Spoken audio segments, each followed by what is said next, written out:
भात खानु पर्यो कुखुराको मासु है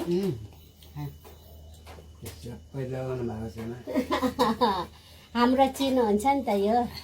हामी मिली खाएको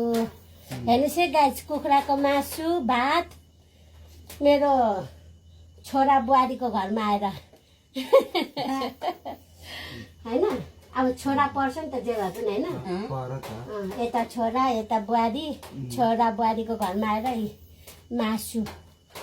कुखुराको मासु कस्तो लाग्यो कमेन्ट गर्नु होला है गाइस ल खाए ल हामी खाँदैछु है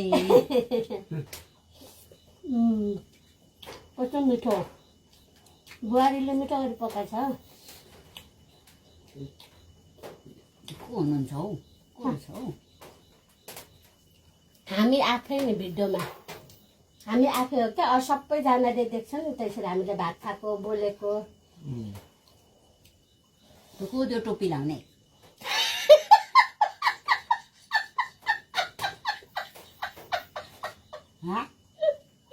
टोपी लाउने को अरे भाउले हामी खाँदैछु नमस्ते